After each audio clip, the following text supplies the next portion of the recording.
जी नमस्कार, मैं हूं राज पाठक और आप देख रहे हैं बुलेट न्यूज टीवी।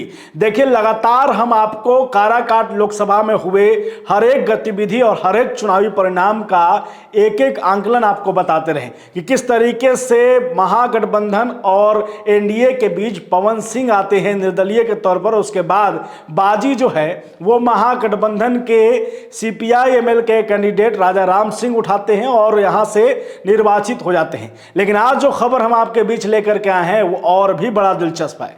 देखिए, हमने आपको बताया था कि पावर स्टार पवन सिंह चुनाव हार गए जरूर है लेकिन हिम्मत नहीं हारे और उन्होंने ये तय किया है कि अब आने वाला जो विधानसभा चुनाव है उसमें वो अपनी पार्टी लेकर के आएंगे और पार्टी के उम्मीदवार के तौर पर खड़े भी होंगे और कई विधानसभा सीट पर जो है अपने उम्मीदवार को उतारेंगे। आज हम उसी पर चर्चा करने वाले हैं कि पावर स्टार पवन सिंह अपनी पार्टी का क्या नाम रख रहे हैं, कब वो जन आशीर्वाद यात्रा के तहत बिहार का दौरा करने वाले हैं और सबसे बड़ी बात मैं जो बताने वाला हूं आपको कि वो जो सीट जहां से पावर स्टार चुनाव लड़ेंगे वो कौन सा विधानसभा का सीट होने वाला है। लेकिन उससे पहले हम ये जानते हैं कि क्या कोई भी व्यक्ति जो है वो अगर चाहे तो अपनी पार्टी बना सकता है। आपके जहन में भी ये लगातार चल रहा होगा कि क्या कोई व्यक्ति चाहे तो अपनी पार्टी बना सकता है। देखिए, जिस तरीके से बिहार में लोकसभा चुनाव के दौरान पावर स्टार पवन सिंह चर्चा में रहे, उसी तरह जो है वो आपको आंध्र प्रदेश के एक साउथ के सबसे बड़े स्टार है पवन कल्याण, उन्होंने भी अपनी पार्टी बनाई हुई थी, लगातार संघर्ष कर रहे थे और 2024 के जो परिणाम आया, जन सेना पार्टी उनकी है और उसने जो कारनामा कर दिखाया 100% स्ट्राइक रेट के साथ 21 विधानसभा सीटों पर उन्होंने चुनाव लड़ा और 21 के 21 सीट वो जीते। 2 एमपी पद पर चुनाव उन्होंने लड़ा और दोनों जो एमपी का पद है वो उनकी पार्टी जीत गई। तो 100 स्ट्राइक रेट के साथ जो है साउथ के बड़े स्टार पवन कल्याण जो हैं वो पूरे साउथ में छाए हुए रहे, देश की राजनीति में अपनी भागीदारी दे गए। अब पवन सिंह भी उसी रास्ते पर कहीं ना कहीं जा रहे हैं। वो भी अब बिहार की राजनीति में एक नया आयाम गढ़ेंगे और एक नई पार्टी बनाएंगे।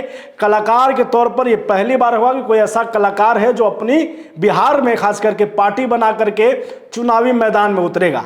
अब देखिए, जो पवन सिंह ने पार्टी बनाने का फैसला लिया है उस पर चर्चा यह है कि उन्होंने उसका नाम सर्व समाज पार्टी दिया है, जो कि अभी तक खबरों में जानकारी मिली है, कथित तौर पर जो सामने आया है। अब अगर पवन सिंह चाहते हैं कि वो अपनी पार्टी पूरे बिहार भर में लॉन्च करे और हर विधानसभा से एक एक उम्मीदवार उतारे, तो वो कैसे संभव है ये आपको बताते हैं। देखिए, संविधान में एक लॉ है representation of the people act 1951, इसके माध्यम से कोई भी व्यक्ति जो है वो चुनाव अपना चुनावी पार्टी जो है अपना वो बना सकता है।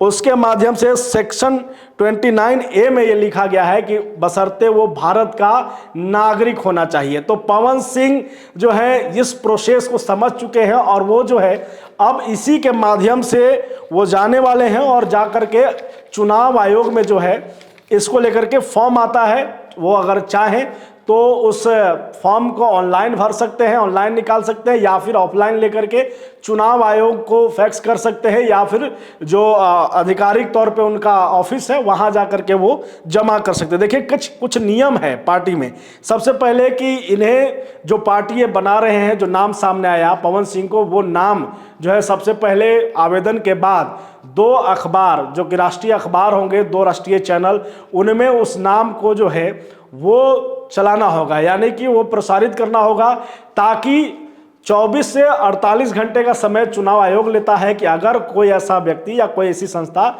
जो इस नाम से किसी को आपत्ति हो तो वो उसकी शिकायत दर्ज करा सकता है। जैसे अगर मैं उदाहरण के तौर पे आपको बताऊं तो भारतीय जनता पार्टी, भाजपा की ये पार्टी है और ये रजिस्टर्ड है, या फिर राष्ट्रीय जनता दल यूनाइटेड, कई पार्टी हैं जो रजिस्टर्ड है जिनको आप भली भांति जानते हैं।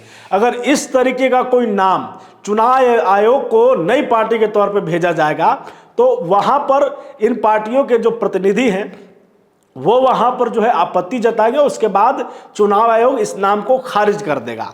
अब सबसे पहले जब अखबारों में और टीवी में पवन सिंह ये ऐड दे चुके होंगे अपने पार्टी का, तो उसको लेकर के 48 घंटे का चुनाव आयोग समय देगा।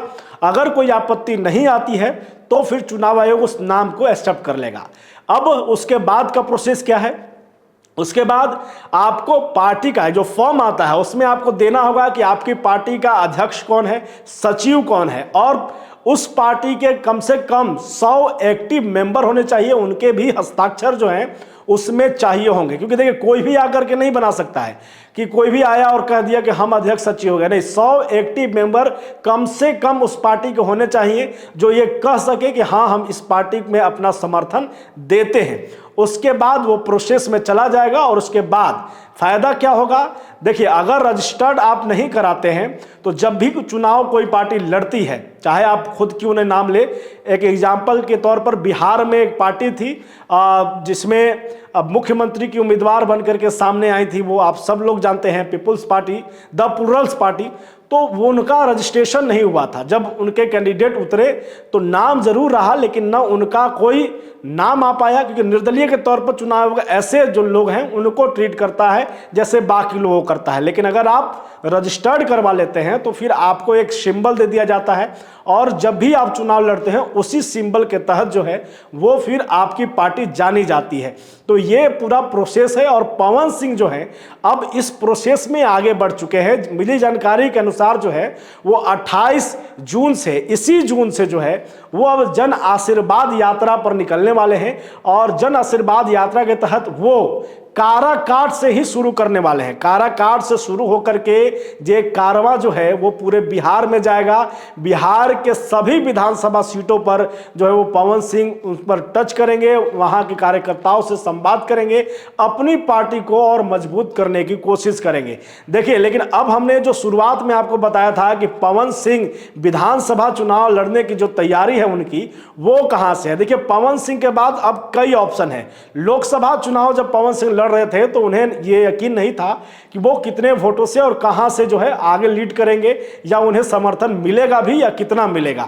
अब पवन सिंह के पास एक आंकड़ा है। पवन सिंह के पास कई ऐसे सीट हैं जहां पर पवन सिंह अगर चुनाव लड़ते हैं या उनके कैंडिडेट चुनाव लड़ते हैं तो वहां से जीतने के उनके चांसेस ज्यादा हैं। अगर हम बात करें आरा लोकसभा, चूंकि आरा के ही वो रहने वाले हैं, पवन सिंह बड़हरा जो कहरी के रहने वाले हैं, बड़हरा विधानसभा में वो आता है, तो बड़हरा लोकसभा विधानसभा सीट जो है वहां से पवन सिंह अपने जो है गृह विधानसभा से चुनाव लड़ सकते हैं। ये चर्चा है उन्हें लेकर। और नहीं तो फिर काराकाट लोकसभा सीट में, नबीनगर लोकसभा सीट है जो राजपूत बहुल इलाका माना जाता है, यहां पर राजद के जो कैंडिडेट हैं आपको विजय कुमार सिंह और डब्लू सिंह, वो भी राजपूत जाति से आते हैं। तो ये माना जा रहा है कि पवन सिंह अगर चुनाव विधानसभा में लड़ेंगे तो बड़हरा और नहीं तो फिर नबीनगर सीट को प्राथमिकता देंगे। वहीं पर नोखा और विक्रमगंज, ये जो लोकसभा सीट है जहां पर अगर आप आंकड़ों में देखेंगे तो ये तीन, डेहरी, नोखा और विक्रमगंज और नबीनगर, यहां पर पवन सिंह ने लीड किया था। तो पवन सिंह अपनी पत्नी ज्योति सिंह को भी चुनावी मैदान में उतार सकते हैं और वो कैंडिडेट आपको नोखा या फिर जो है वो काराकाट की होंगी। तो ये पूरा आंकड़ा है। पवन सिंह पूरे रोड मैप के साथ उतरने वाले हैं चुनावी मैदान में। पार्टी का प्रोसेस क्या था ये भी हमने आपको बता दिया और पवन सिंह का चुनावी जो मुद्दा होगा, जिस तरीके से वो चल रहे हैं, वो बहुत जल्द आएंगे। जब ये प्रोसेस हो जाएगा तो मीडिया में आकर के उन्होंने वो बताएंगे कैसे उनका आगे का प्रोसेस है। लगातार हम इस पर नजर बनाए हुए हैं। बने रहिए हमारे साथ, देखते रहिए बुलेट न्यूज़ टीवी।